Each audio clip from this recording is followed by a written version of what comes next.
The dust had barely settled on Thomas Kincaid's grave when his mother informed Grace that 6 months of black crepe was more than enough for any widow, especially one who had given her only son no children to remember him by. Grace Kincaid stood in the cramped kitchen of the ranch house she had shared with Thomas for 3 short years, her hands trembling as she gripped the edge of the wooden table. The September sun of 1882 streamed through the window, illuminating the harsh lines that had formed around Margaret Kincaid's mouth during her 52 years of life in the Colorado high country.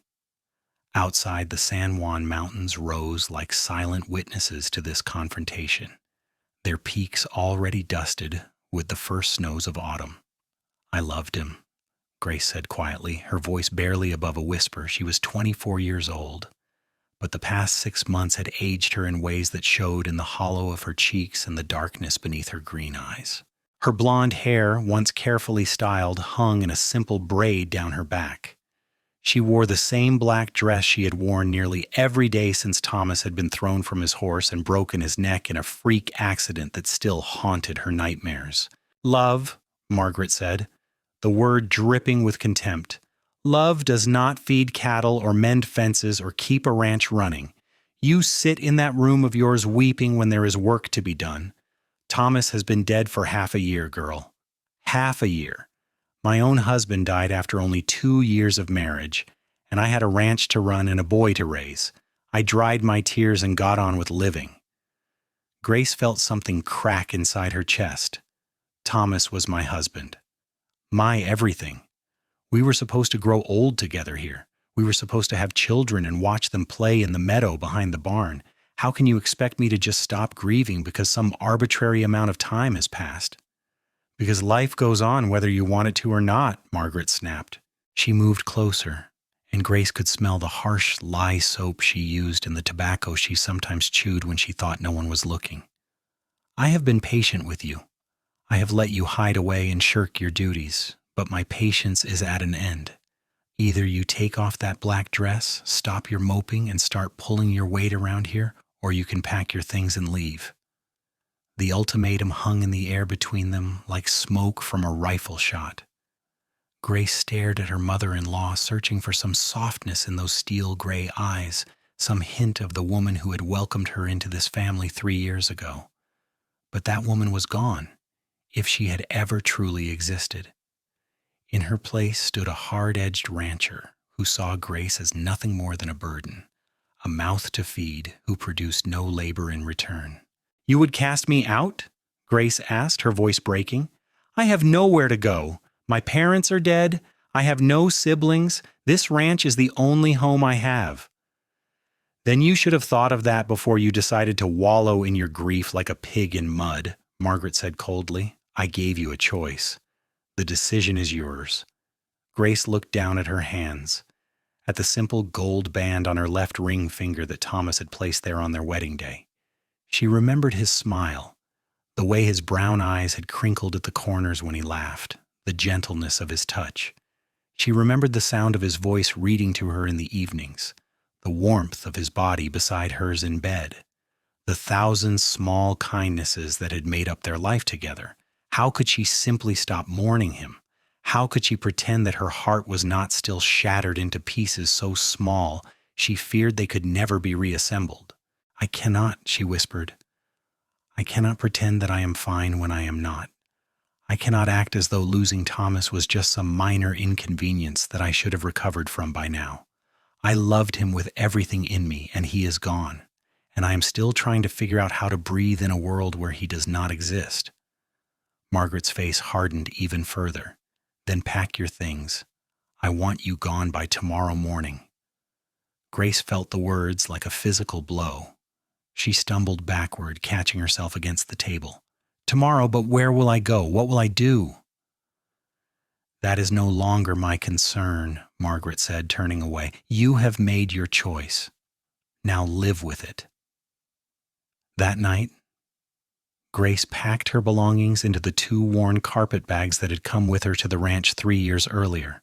She owned little beyond her clothes, a few books that had belonged to her mother, and a tin daguerreotype of Thomas taken just after their wedding. She held the image in her hands for a long time, tracing the outline of his face with her fingertip, whispering words of love and apology into the darkness of her room. When morning came, she carried her bags down the narrow staircase and out into the cold dawn air. Margaret stood on the porch, her arms crossed over her chest, watching with an expression that might have been regret but was more likely relief. Grace climbed onto the wagon that would take her into Telluride, the small mining town nestled in the Box Canyon about 5 miles from the ranch. The driver, a weathered ranch hand named Pete, who had always been kind to her, helped her load her bags and then clicked his tongue to set the horses moving. Grace did not look back at the ranch house, though she could feel Margaret's eyes on her like a weight between her shoulder blades. She kept her gaze fixed on the road ahead, on the mountains that rose on all sides of the valley, their peaks sharp and unforgiving against the pale sky. The aspen trees that covered the lower slopes were turning gold, a beauty that felt like mockery in her current state. Everything beautiful reminded her of Thomas, of the life they had planned together, of all the autumns they would never see.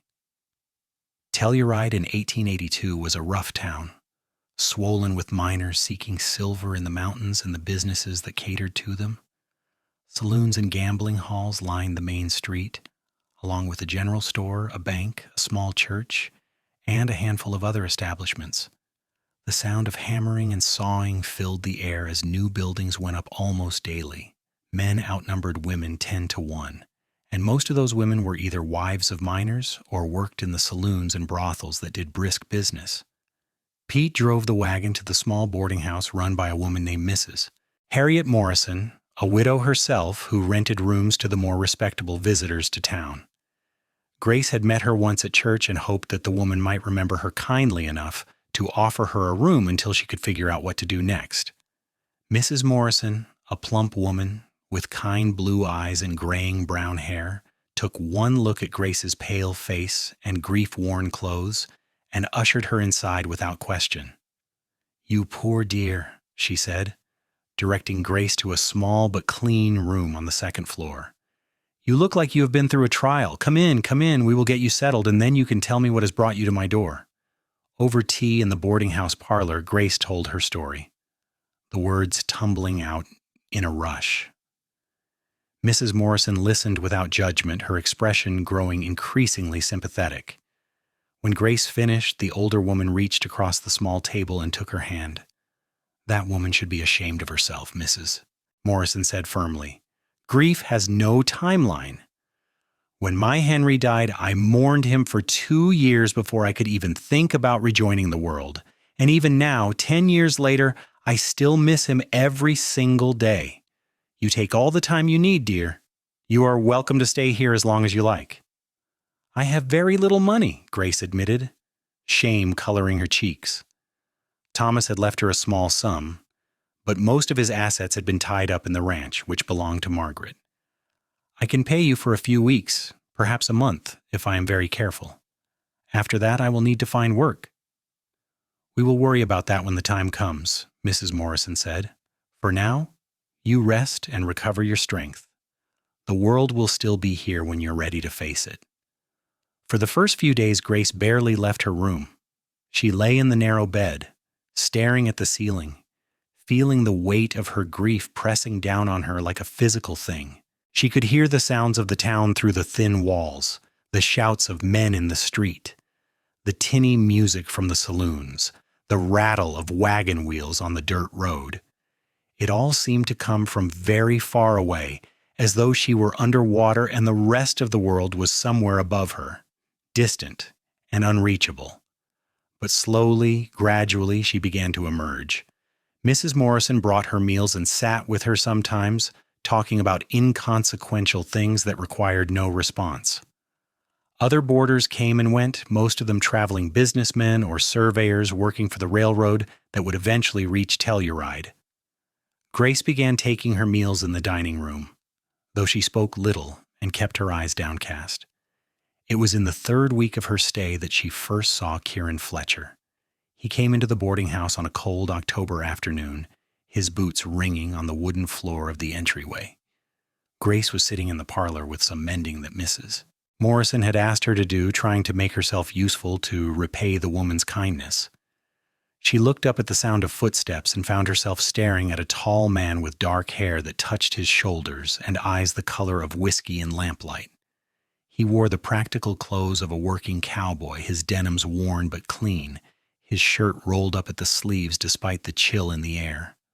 A bandana hung around his neck and his hat was pushed back on his head, revealing a face that was all hard angles and weathered skin. He looked at her, and something in his expression made her breath catch. It was not desire or calculation or any of the looks she had learned to recognize from some of the men in town. It was something else, something softer. Recognition, perhaps, or understanding. "Madam," he said, tipping his hat. His voice was deep and rough, like gravel underfoot. "Sir," she managed to say, dropping her gaze back to her mending. She heard him speak with Mrs. Morrison asking about a room for the next few weeks while he worked at one of the nearby ranches. His voice carried easily through the thin walls, and Grace found herself listening despite her determination not to care about anything or anyone. There was something calming about the steady rhythm of his speech, something that made the tight knot in her chest loosen just slightly. Over the following days, she saw him regularly. He took his meals at the boarding house, sitting at the long table in the dining room with the other boarders. He was polite but quiet, speaking only when spoken to, focusing on his food with the methodical attention of a man accustomed to hard work and simple pleasures. Grace found her eyes drawn to him despite herself, watching the way he moved, the careful way he held his coffee cup, the slight smile that occasionally touched his lips when Mrs. Morrison made a joke. One evening, about a week after his arrival, he found her sitting on the front porch of the boarding house, wrapped in a shawl against the cold. The sun was setting behind the mountains, painting the sky in shades of orange and purple that hurt to look at. Grace sat with her hands folded in her lap, the black dress she still wore blending into the shadows. "Evening, madam," Kieran said, pausing at the top of the porch steps. "Mind if I sit?" Grace wanted to say yes, she minded very much, but something in her could not quite form the words. Instead, she shook her head slightly and he took the seat beside her, leaving a respectful distance between them. They sat in silence for a long time, watching the light fade from the sky. Grace expected him to speak, to ask her questions or make small talk, but he simply sat, his hands resting on his knees, his breathing slow and steady. The quiet between them was not uncomfortable. It was, she realized with some surprise, almost peaceful. "I lost someone too," he said finally, his voice quiet. 3 years back, my brother. He was shot in a dispute over cattle, died in my arms before the doctor could get there. Grace turned to look at him, startled by the sudden confession.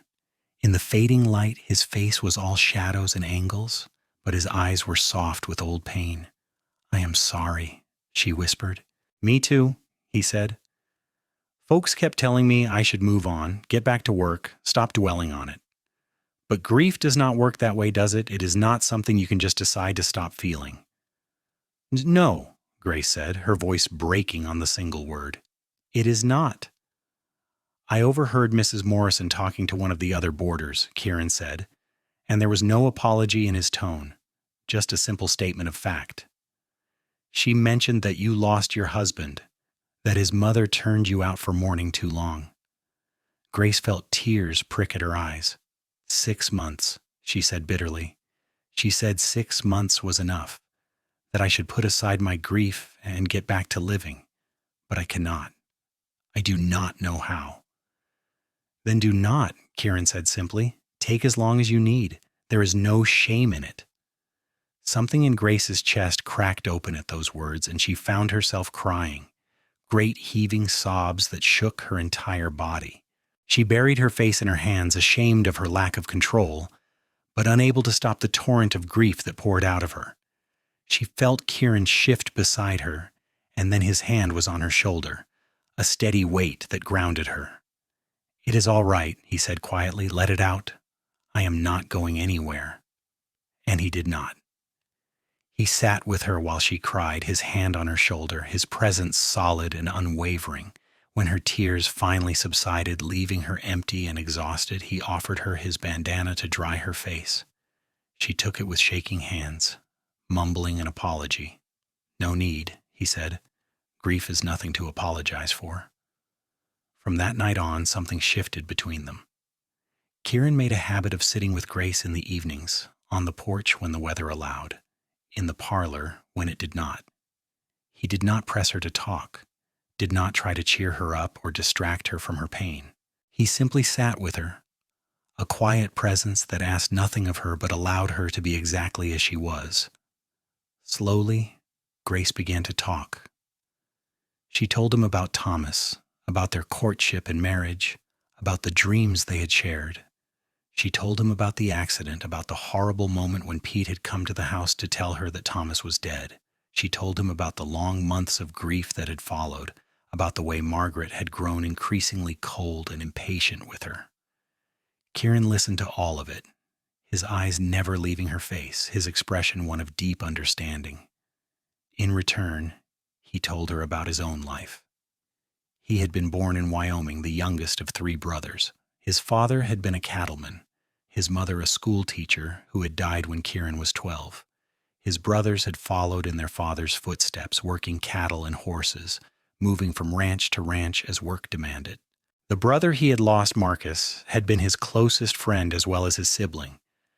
The grief of losing him had nearly destroyed Kieran, driving him to drink and fights and a recklessness that had almost gotten him killed.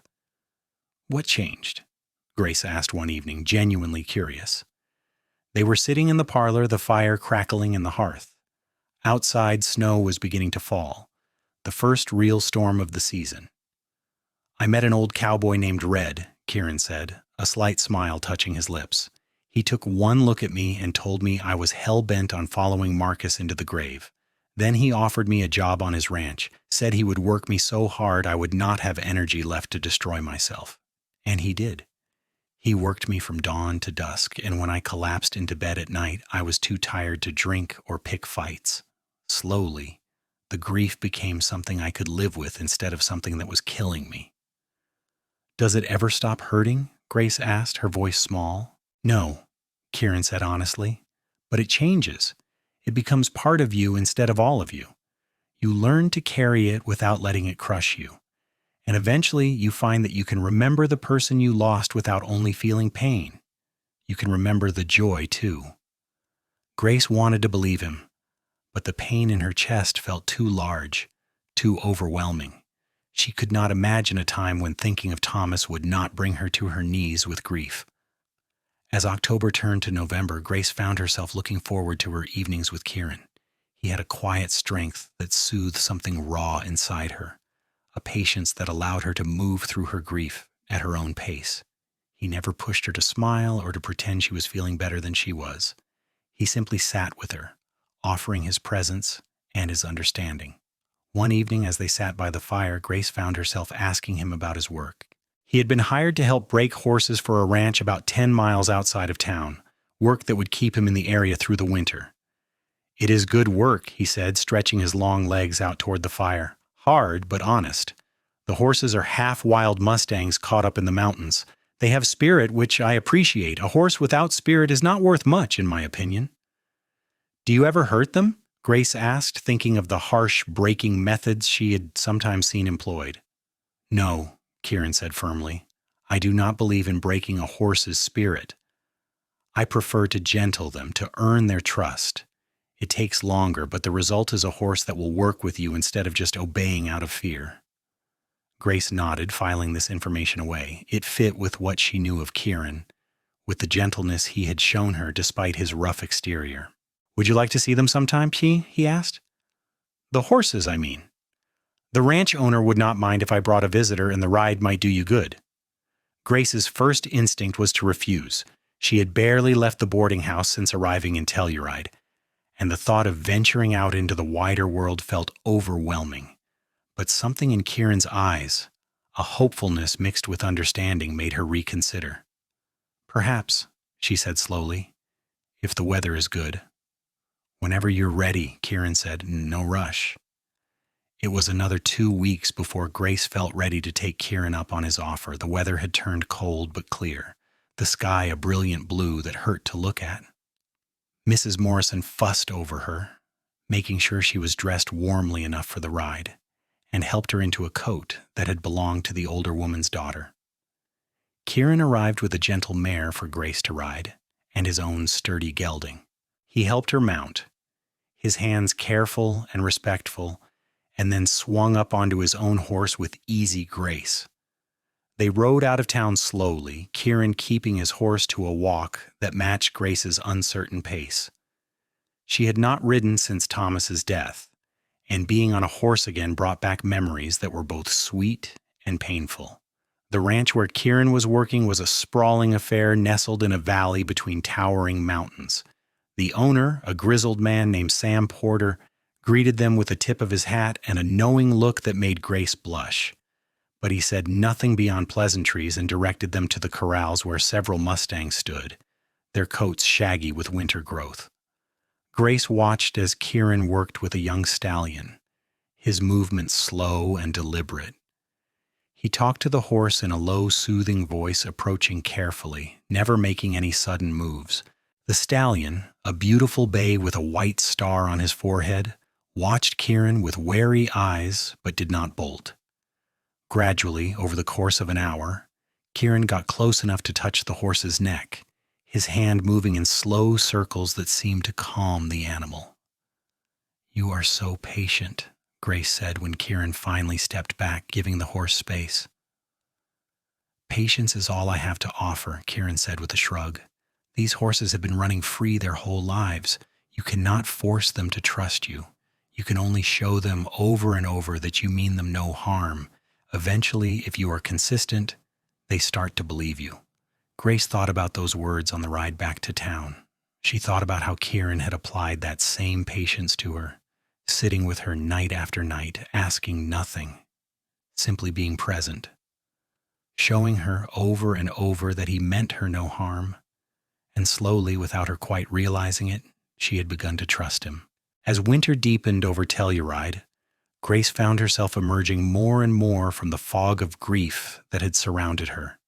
She still wore black, still felt the ache of Thomas's absence every day, but it was no longer the only thing she felt. There was also the warmth of the fire in Mrs. Morrison's parlor, the taste of the hot cider the older woman made on cold evenings, the sound of Kieran's voice reading aloud from the newspaper. Small things, simple things, but they were enough to remind her that life still held moments worth experiencing. She began helping Mrs. Morrison more around the boarding house, taking on cleaning and cooking duties that the older woman's arthritis made difficult. It felt good to be useful again, to have purpose beyond simply surviving each day. Mrs. Morrison paid her a small wage for her work, not much but enough to cover her room and board with a little leftover. Kieran continued to visit every evening, even on nights when he was exhausted from long days working in the cold. Sometimes they talked, sometimes they sat in comfortable silence. Grace found herself noticing small things about him, the way his eyes crinkled when he smiled, the scar above his left eyebrow that he said came from a disagreement with a fence post, the careful way he always made sure she was comfortable before settling into his own chair. One evening in early December, as they sat by the fire, Kieran said quietly, "I have to tell you something." Grace looked up from the sewing in her lap, her heart suddenly pounding. There was something in his tone that made her nervous. "The ranch owner has offered me permanent work," Kieran said, "good pay, a cabin to live in, steady employment. It is the kind of opportunity I have been hoping for." "That is wonderful," Grace said, trying to inject enthusiasm into her voice even as her heart sank.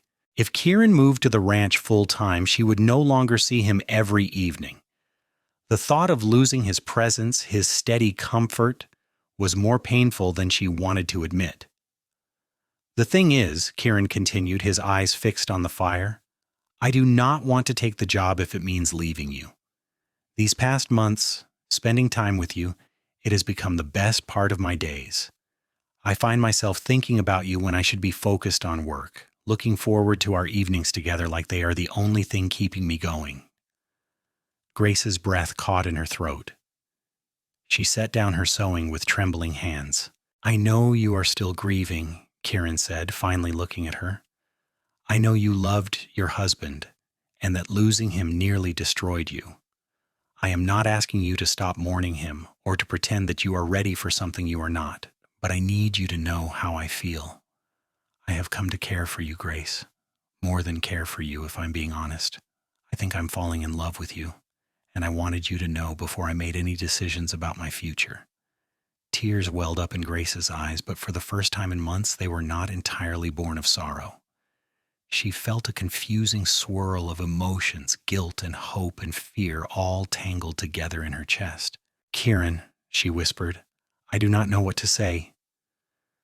"You do not have to say anything," he said gently. "I did not tell you this to pressure you or to expect anything in return. I told you because I believe in honesty and because you deserve to know the truth. If you need me to step back to give you space, I will. If you need me to stay exactly as I have been, a friend who sits with you in the evenings and asks nothing more, I can do that too. Whatever you need from me, that is what I will give you." Grace stared at him. This man who had appeared in her life at her lowest point and offered her the one thing she needed most, permission to grieve. He had not tried to fix her or rush her or make her grief smaller to suit his comfort. He had simply held space for her pain, patient and steady and unwavering. And somewhere in all of that, without her quite realizing it, he had become essential to her. The thought of him leaving, of no longer having his presence in her days, was unbearable. "I am so confused," she said, the words tumbling out. "I still love Thomas. I will always love Thomas. But when I think about you leaving, about not seeing you anymore, it hurts in a way that terrifies me. I do not know if I am ready for what you are offering. I do not know if I will ever be ready. My heart feels so broken, Kieran. How can I offer you something so shattered?" "I am not asking for your whole heart," Kieran said, leaning forward in his chair. "I know that part of it will always belong to Thomas, and I would never ask you to change that. But hearts are larger than we think they are, Grace. They can hold more than one truth at a time. You can love the man you lost and still find room for something new, not as a replacement, but as something different, something that exists alongside your grief instead of trying to erase it." Grace covered her face with her hands, overwhelmed by the truth in his words and by the feelings that were stirring inside her. She thought about the past few months, about the comfort she had found in Kieran's presence, about the way her heart had started to beat a little faster when she heard his footsteps in the hall. She thought about the guilt she felt for experiencing any happiness at all when Thomas was dead, about the voice in her head that sounded suspiciously like Margaret Kincaid telling her she was betraying her husband's memory. "What would people say?" she asked, lowering her hands. "It has barely been 8 months since Thomas died. People would call me heartless, faithless. They would say I never truly loved him." "People will always talk," Kieran said. "But the people whose opinions matter, the ones who truly care about you, they will understand. Mrs. Morrison already knows how I feel about you. I told her last week, worried she might throw me out of the boarding house for impropriety. Do you know what she said?" Grace shook her head. "She said that love is never something to apologize for, and that life is too short and too hard to turn away from it when it is offered freely. She said that Thomas would want you to be happy, and that being happy does not mean you loved him any less." Fresh tears spilled down Grace's cheeks. She thought about Thomas, about the kind and gentle man he had been. Would he want her to spend the rest of her life alone, trapped in grief, unable to move forward? Or would he want her to find joy again, to build a new life, to honor his memory by living fully instead of merely existing? "I am so afraid," she whispered. "I know," Kieran said. "I am afraid too. But I think maybe being afraid together is better than being afraid alone." Grace looked at him, really looked at him, seeing him clearly for perhaps the first time. She saw the strength in his weathered face, the kindness in his eyes, the steadiness that had been her anchor through the worst months of her life. She saw a man who had offered her everything and asked for nothing, who had been willing to walk away if that was what she needed, and she realized that she did not want him to walk away. The thought of it was like a physical pain in her chest. "I am not ready for everything," she said slowly. "I am not ready to take off my mourning clothes or to pretend that my grief is over, but I think I might be ready to try, to see if my heart has room for something new, the way you said. If you are willing to be patient with me, to let me move at my own pace, then I would like to see where this goes." The smile that spread across Kieran's face was like the sun breaking through clouds. "I can be patient," he said. "I have already proven that, have I not?" Grace found herself smiling back, a real smile, the first in so long that it felt strange on her face. "Yes," she said, "you have." Kieran reached across the space between their chairs and held out his hand. Grace looked at it for a long moment. This simple offering, this invitation to step forward into something unknown. Then, slowly, she placed her hand in his. His fingers closed around hers, warm and strong and steady, and she felt something in her chest loosen just a little bit more. In the weeks that followed, Grace and Kieran's relationship deepened, but at a pace that felt right for Grace. Kieran took the job at the ranch and moved into the small cabin that came with it, but he still came into town several times a week to see her. They took walks together through the snow-covered streets of Telluride, their breath pluming in the cold air.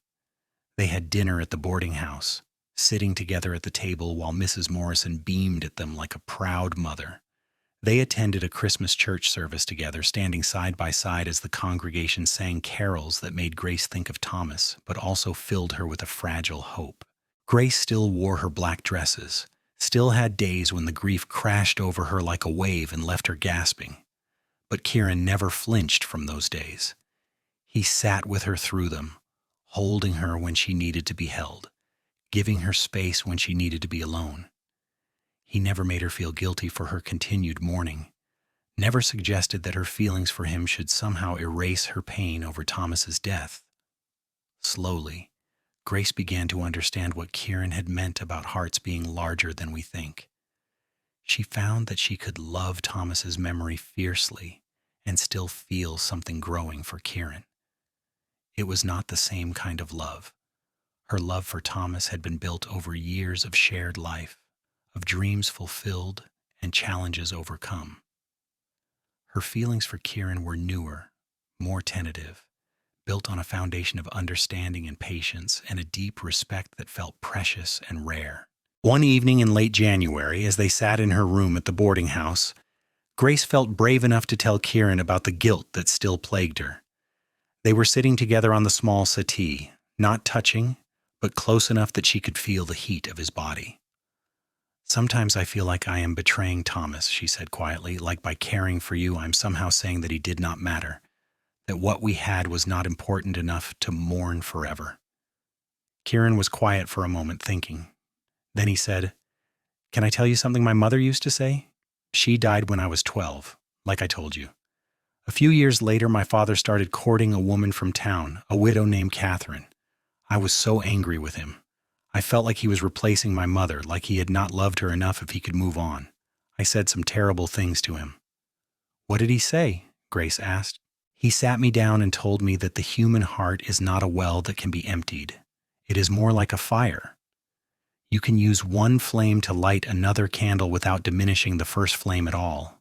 His love for my mother did not decrease because he found love again. If anything, having loved her made him better at loving Catherine, because she had taught him how to be patient and kind and generous." "Did you believe him?" Grace asked. "Not at first," Kieran admitted. "I was young and angry, and I wanted my mother back. But over time, watching him and Catherine together, I saw that he was right. He never stopped talking about my mother, never stopped visiting her grave, never stopped honoring her memory. But he also built a life with Catherine, and it was a good life, full of love and laughter. My mother's death did not have to mean the end of my father's happiness. And Thomas's death does not have to mean the end of yours." Grace leaned her head on Kieran's shoulder, drawing comfort from his solidity. "I am trying to believe that," she said. "Some days are easier than others." "That is all anyone can ask," Kieran said, resting his cheek against the top of her head. "Just keep trying. I will be here for all of it, the easy days and the hard ones. As winter gave way to spring, Grace began to emerge from her grief in more visible ways. She did not stop wearing black entirely, but she began to add small touches of color to her wardrobe. A gray shawl, a dark blue ribbon in her hair. She smiled more often, laughed occasionally at Kieran's dry humor or Mrs. Morrison's stories. She started helping at the church, working with the pastor's wife to organize donations for families in need. Life was beginning to feel possible again, not in the way it had been with Thomas, but in a new way that was still taking shape. In April, on a day when the snow had finally melted and the first wildflowers were pushing through the muddy ground, Kieran took Grace back to the ranch where he worked. They rode out together, Grace now comfortable on horseback again, enjoying the feel of the sun on her face and the clean mountain air in her lungs. The aspens were beginning to leaf out, their new growth a delicate green against the darker pines. At the ranch, Kieran showed her the mustangs he had been working with all winter. The young stallion she had seen months ago now came to Kieran willingly, nuzzling his pockets for the treats he usually carried. Grace watched in amazement as Kieran saddled the horse and then swung up onto his back. The stallion danced a little, adjusting to the weight, but did not buck or bolt. Kieran rode him around the corral with easy confidence, his body moving in rhythm with the horse's gait. "He trusts you completely," Grace said when Kieran dismounted and led the horse over to where she stood at the fence. "It took time," Kieran said, running his hand down the stallion's neck. "A lot of time and patience, but it was worth it. He is going to make someone a fine horse." Grace reached out tentatively and touched the stallion's soft nose. The horse snuffled at her hand, his eyes large and gentle. "You taught him that he could trust again after being afraid," she said softly, "just like you taught me." Kieran looked at her, his eyes warm. "You taught yourself that, Grace. I just sat with you while you figured it out." They had a picnic lunch that day, sitting on a blanket in a meadow behind the ranch house. The grass was still mostly brown, winter killed, but there were patches of green showing through, and tiny purple and yellow wildflowers dotted the ground. They ate the sandwiches Mrs. Morrison had packed for them and drank cool water from a canteen. The sun was warm on Grace's face, and she tilted her head back, closing her eyes, feeling something very close to contentment. "Grace," Kieran said, his voice suddenly serious. She opened her eyes and found him watching her with an expression she could not quite read. "There is something I need to ask you."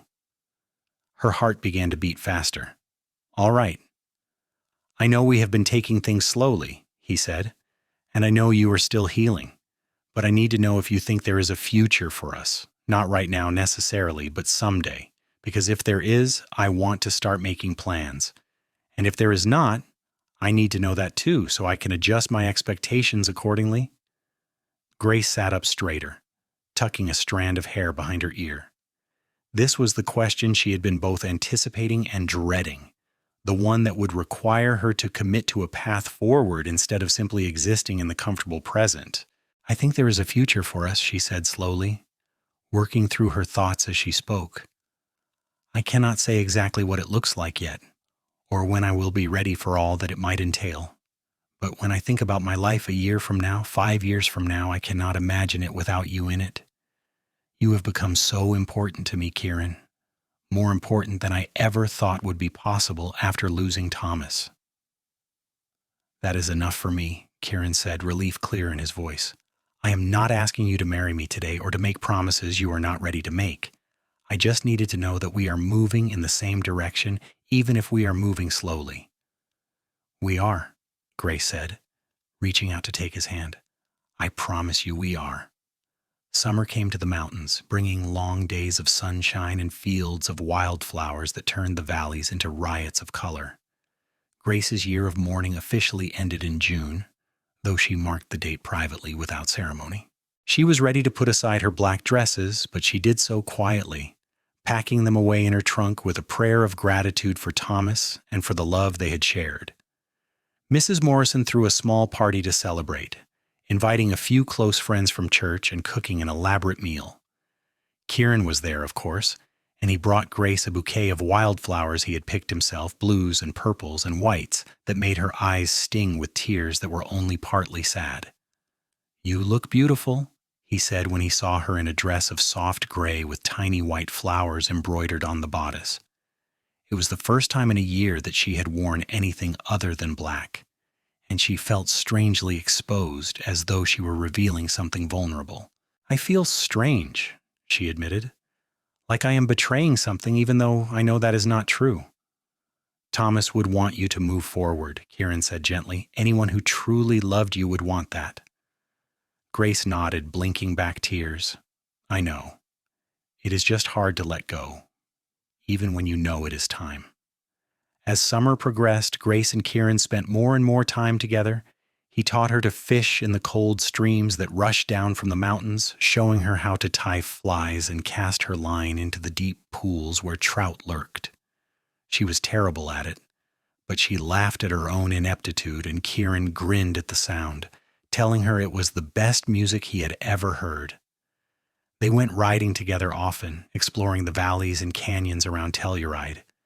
Grace's confidence on horseback returned fully, and she found herself urging her mare into canters and even gallops, feeling the wind in her hair and the powerful rhythm of the horse beneath her. Kieran rode beside her, always close enough to help if she needed it, but giving her space to find her own courage. One day in late July, they rode up to a high mountain meadow that Kieran had discovered. It was a place of incredible beauty, ringed by towering peaks, with a small alpine lake at its center that reflected the sky like a mirror. Wildflowers covered every inch of ground, a tapestry of colors that seemed almost unreal. They dismounted and walked through the flowers, their boots crushing stems that released sweet, sharp scents into the air. "I wanted to bring you here," Kieran said as they stood at the edge of the lake, looking out at the reflection of the mountains in the still water.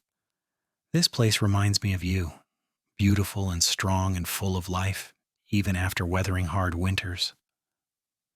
Grace felt her throat tighten with emotion. She turned to look at Kieran and saw in his eyes everything he felt for her, all the love and patience and hope. And she realized that she felt the same way. Somewhere in the past year, without quite meaning to, she had fallen in love with this quiet, steady man who had given her the space to grieve and then the courage to live again. "Kieran," she said, her voice shaking slightly, "I love you." The words hung in the air between them, huge and terrifying and absolutely true. Kieran's eyes widened, and then he was moving, closing the distance between them, taking her face in his hands. "Say it again," he said, his voice rough with emotion. "I love you," she repeated more surely this time. "I did not think I could ever feel this way again, but I do. I love you, Kieran Fletcher." He kissed her then, softly at first, and then with growing intensity, and Grace kissed him back, pouring all of her hope and fear and gratitude into the touch of her lips on his. When they finally pulled apart, both breathing hard, she rested her forehead against his and whispered, "I do not want to wait anymore. I want to build a life with you. Whatever that looks like, wherever it leads, I want it." "Are you sure?" Kieran asked, searching her eyes. "I do not want you to rush into anything before you are ready." "I am sure," Grace said. "I will always love Thomas. He will always be part of my story. But I am ready to start a new chapter, and I want you in it.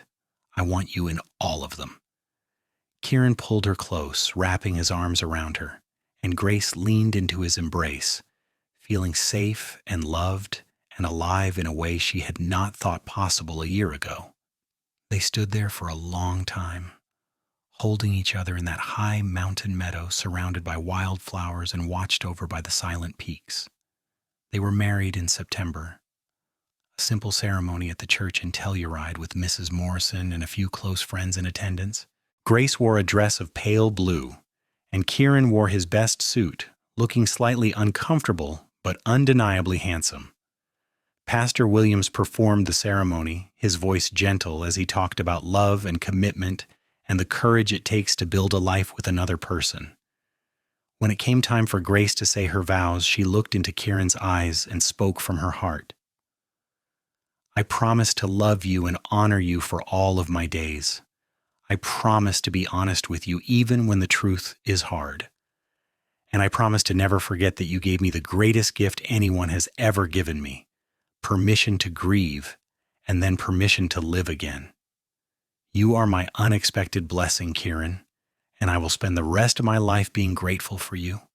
There were tears in Kieran's eyes as he said his own vows, promising to stand beside her through all of life's joys and sorrows, to be patient and kind, to love her exactly as she was, and to support her as she continued to grow and change.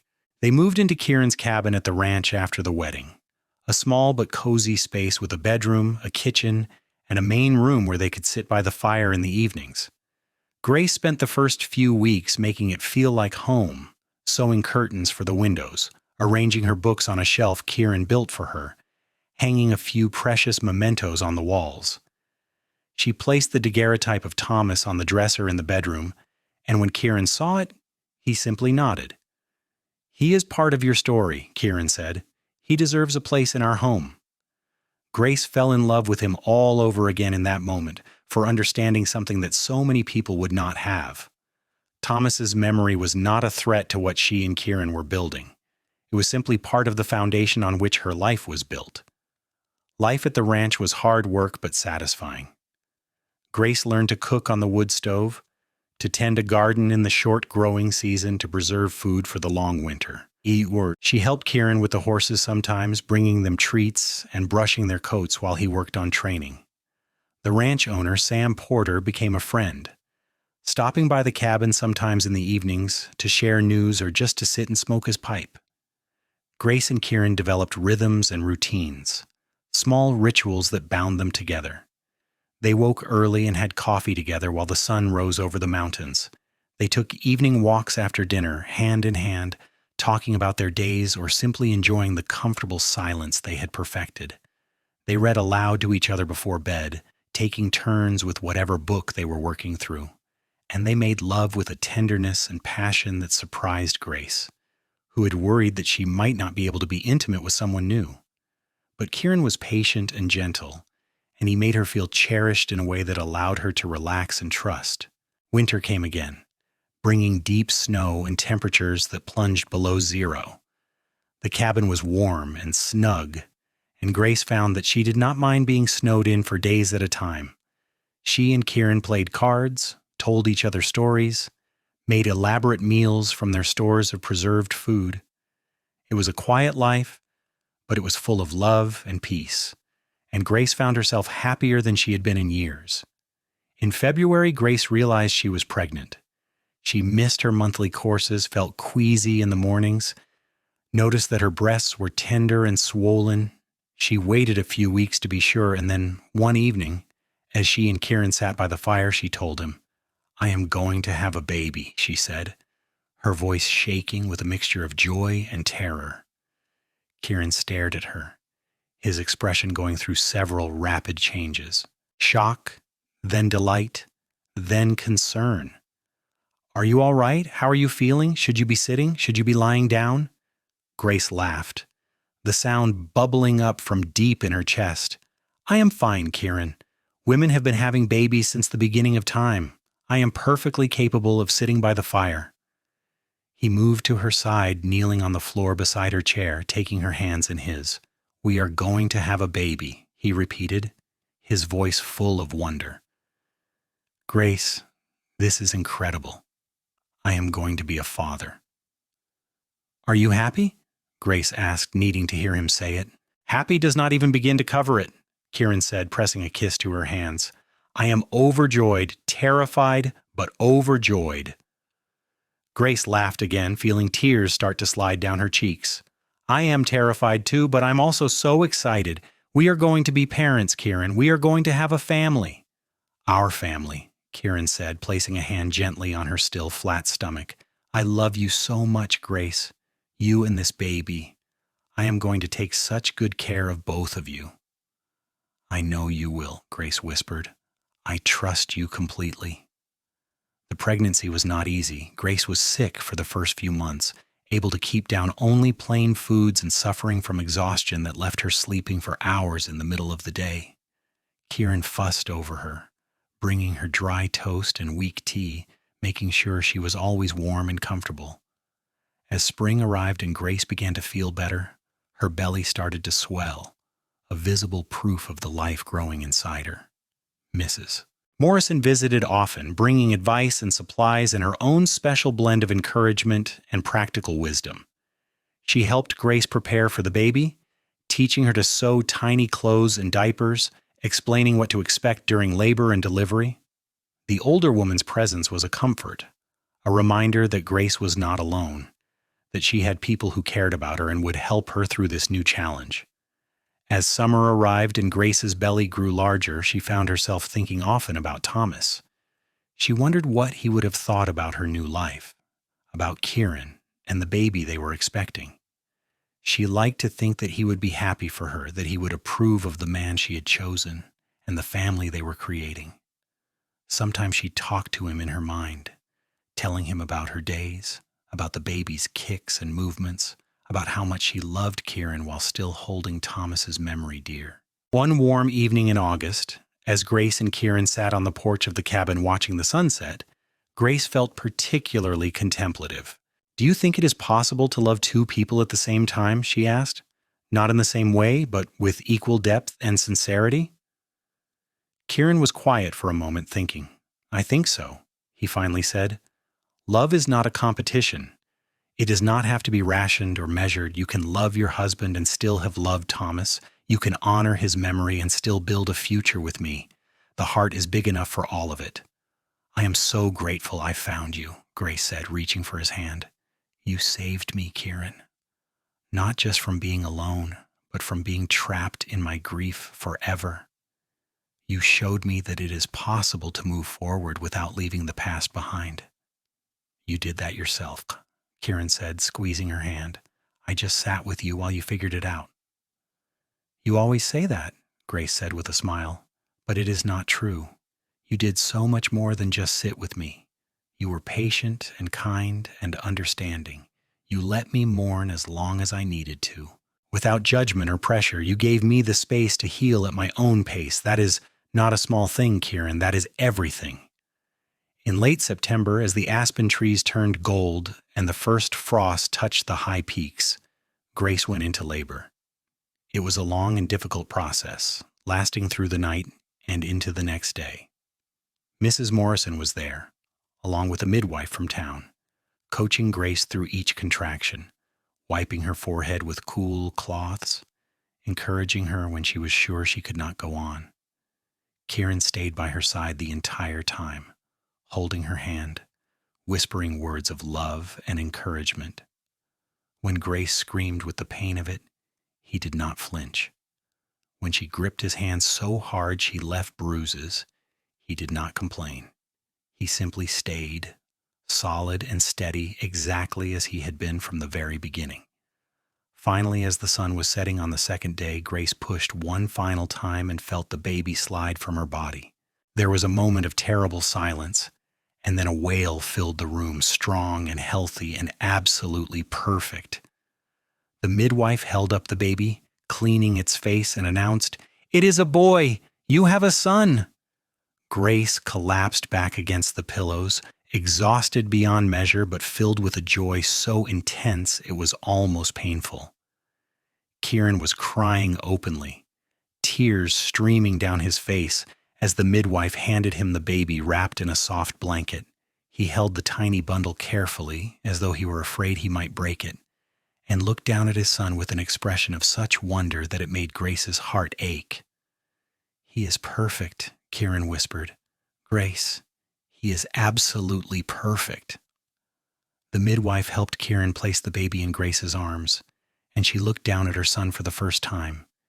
He had a shock of dark hair and eyes that were just beginning to open, and when he looked at her, Grace felt something shift in her chest. This was her son, hers and Kieran's, hers and a new life, a fresh start, proof that love and hope and courage could create something beautiful. "What should we name him?" Kieran asked, sitting on the edge of the bed, his hand resting gently on Grace's shoulder. Grace thought for a moment, looking down at the tiny face of her son. "I would like to name him Thomas," she said quietly, "after my first husband. I want this baby to carry his name, to honor his memory. Is that all right with you?" Kieran was quiet for a long moment, and Grace worried that she had overstepped, that he might feel hurt or slighted. But when he spoke, his voice was thick with emotion. "I think that is a beautiful idea. Thomas Kieran Fletcher. He can carry both names, both legacies, the love you had before and the love we have now." Grace looked up at her husband, this man who continued to amaze her with his capacity for understanding and generosity. "Thank you," she whispered, "for understanding, for everything." "Thank you," Kieran said, leaning down to kiss her forehead, "for trusting me, for building this life with me, for giving me this incredible gift." They sat together like that, the three of them, as the last light faded from the sky and stars began to appear over the mountains. Grace felt a peace settle over her, deep and complete. She had loved and lost and loved again. She had grieved and healed and found the courage to hope for the future. And now she held in her arms the proof that life could be beautiful again, that joy could exist alongside sorrow, that the human heart was large enough to hold all of it. The following years were full and rich, filled with the ordinary joys and challenges of raising a family. Thomas grew into a sturdy, happy child with his father's steady temperament and his mother's green eyes. 2 years later, Grace gave birth to a daughter they named Margaret Harriet, a tribute to Kieran's mother and to Mrs. Morrison, who had become like family to them. And 2 years after that, another son arrived, Joseph Samuel, named for Kieran's brother Marcus's middle name, and for Sam Porter, who had become not just an employer, but a dear friend. Grace sometimes thought about Margaret Kincaid, about the woman who had cast her out for mourning too long. She wondered if Thomas's mother ever regretted her harshness, if she ever thought about the daughter-in-law she had rejected. Grace had written to her once, a few years after marrying Kieran, to let her know that she was well and happy. Margaret had never responded, and Grace eventually made peace with that. Some relationships were not meant to be repaired, and that was all right. She had built a new family, one based on love and acceptance and the understanding that grief was not weakness but a natural response to loss.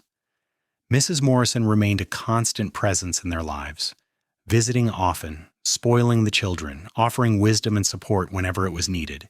She lived to see all 3 of Grace's children born, and she died peacefully in her sleep when Thomas was 10, Margaret was 8, and Joseph was 6. Grace mourned her deeply. This woman who had offered her shelter and kindness when she needed it most, but she also celebrated the full and generous life Mrs. Morrison had lived. Sam Porter eventually sold the ranch and retired to town, but he and Kieran had become such good friends that the new owner was happy to keep Kieran on as foreman. The promotion came with a larger house, and Grace spent months making it into a home for their growing family. She planted flowers around the porch, hung curtains in all the windows, filled the rooms with laughter and life. On their 10th wedding anniversary, Kieran took Grace back to the high mountain meadow where she had first told him she loved him. They left the children with a neighbor for the day and rode up into the mountains following the trails they had ridden so many times before. The meadow was just as beautiful as Grace remembered, the wildflowers in full bloom, the alpine lake still and perfect. They spread a blanket and sat together eating the lunch Grace had packed, watching clouds drift across the brilliant blue sky. Grace leaned against Kieran's shoulder, feeling contentment settle over her like a warm blanket. "Have you been happy?" Kieran asked suddenly. "These past 10 years, have they been good ones?" Grace turned to look at him, seeing the vulnerability in his eyes, the need to know that he had given her a good life. "They have been more than good," she said firmly. "They have been wonderful. You gave me back my life, Kieran. You showed me that it was possible to love again, to hope again, to build something beautiful out of loss and pain. I am happier than I ever thought I could be." "I am glad," Kieran said, pulling her close, "because you have given me the same gift. Before I met you, I was just existing, going through the motions, working hard, but never really living. You taught me that it is possible to open your heart again after it has been broken. You taught me about courage and resilience and the kind of love that heals instead of hurts. They sat together in the meadow for hours, talking and laughing and remembering. Grace thought about the journey that had brought her here, from the devastating loss of Thomas to the harsh rejection by Margaret, to the slow, patient healing that Kieran had facilitated. She thought about the nights she had spent crying, sure that she would never feel whole again, and about the gradual dawning of hope as Kieran sat with her evening after evening, asking nothing, offering everything. As the sun began to sink toward the horizon, painting the sky in shades of orange and pink, Grace said quietly, "I still think about Thomas sometimes. I still miss him. Is that all right?" "Of course it is all right," Kieran said without hesitation. "He was part of your life, part of who you are. I would never want you to forget him or to pretend that he did not matter. The love you had for him does not diminish what we have. If anything, it makes it richer, because you know how precious love is, how fragile life can be. You do not take any of it for granted." "I do not take you for granted," Grace said, turning to face him fully. "Not for a single moment. You are the best man I have ever known, Kieran Fletcher. And I am so grateful that you walked into Mrs. Morrison's boarding house on that cold October day. You changed my life in ways I cannot even begin to express." "You changed mine too," Kieran said, cupping her face in his hands. "You are my heart. Grace, you and our children, you are everything that matters." They kissed then, soft and sweet, a kiss that held 10 years of love and partnership and unwavering commitment. When they pulled apart, Grace rested her forehead against Kieran's and whispered, "Let us go home. Let us go home to our children and our life and all the beautiful ordinary moments that make up a happy marriage." "Yes," Kieran agreed, standing and helping her to her feet. "Let us go home." They rode down from the mountains as the stars began to appear, their horses picking their way carefully along the darkening trail. Grace felt at peace, complete in a way she had not thought possible all those years ago when Margaret had cast her out. She had learned that grief had no timeline, that healing could not be rushed, and that the right person would give you all the time you needed. She had learned that the heart could hold multiple truths at once, that loving again did not mean forgetting what came before, and that life, even after devastating loss, could still be beautiful and full and worth living. When they reached their house, they could see lamplight glowing in the windows and hear the sounds of their children laughing inside. Grace paused for a moment before dismounting, taking in the scene, committing it to memory. This was her life now. This house, this man, these children. It was not the life she had planned when she married Thomas, but it was a good life nonetheless, built on a foundation of patience and understanding and a love that had healed her broken heart. Kieran dismounted and came around to help her down from her horse. As her feet touched the ground, he pulled her into his arms, holding her close. "I love you, Grace Fletcher," he said, his voice rough with emotion. "I love you too," she whispered back. "Thank you for letting me mourn as long as I needed. Thank you for being patient. Thank you for showing me that life could be beautiful again." "Always," Kieran promised. "For as long as I live, I will always give you everything you need. That is what love is." They stood together in the gathering darkness, holding each other, listening to the sounds of their children inside the house, and Grace knew with absolute certainty that she had found her way home, not to the place she had started, but to somewhere better, somewhere built on acceptance and patience, and the kind of deep, abiding love that could weather any storm. The years continued to unfold, bringing new joys and occasional sorrows, as all lives do. Thomas grew into a fine young man who loved horses as much as his father did. Margaret became a school teacher, gentle and patient with her students, much like the grandmother she had never met but whose name she carried. Joseph proved to have a talent for building things, And he eventually became a carpenter, crafting beautiful furniture that people came from miles around to purchase. Grace and Kieran grew old together, their love deepening with each passing year. They faced challenges, as all couples do, but they faced them together with the same patience and understanding that had characterized their relationship from the beginning. They became grandparents and then great-grandparents, watching their family grow and flourish. In their later years, they would often sit together on the porch of their house, holding hands, watching the sun set behind the mountains. Grace would sometimes tell Kieran stories about Thomas, and he would listen with genuine interest, never jealous, always understanding. And Kieran would tell Grace about Marcus, keeping his brother's memory alive, and Grace would hold his hand and offer the same compassionate listening that he had always given her. When Grace died at the age of 78, she died peacefully in her sleep, with Kieran's hand in hers. Her last thoughts were of gratitude for the life she had lived, for the two men who had loved her so well, for the children and grandchildren and great-grandchildren who were her legacy. She died knowing that she had been loved deeply and had loved in return, that she had weathered devastating loss and found the courage to hope again, that she had built a life worth living.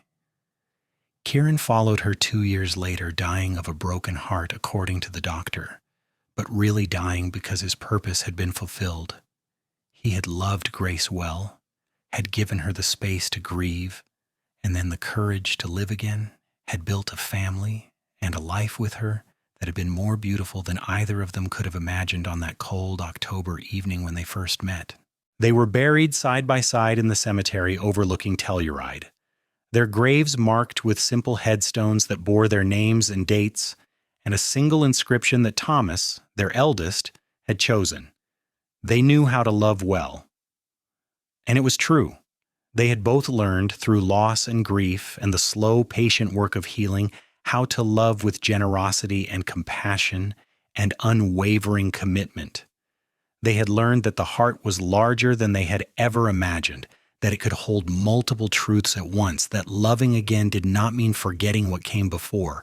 They had learned that grief had no timeline, that healing could not be rushed, and that the right person would give you all the time you needed.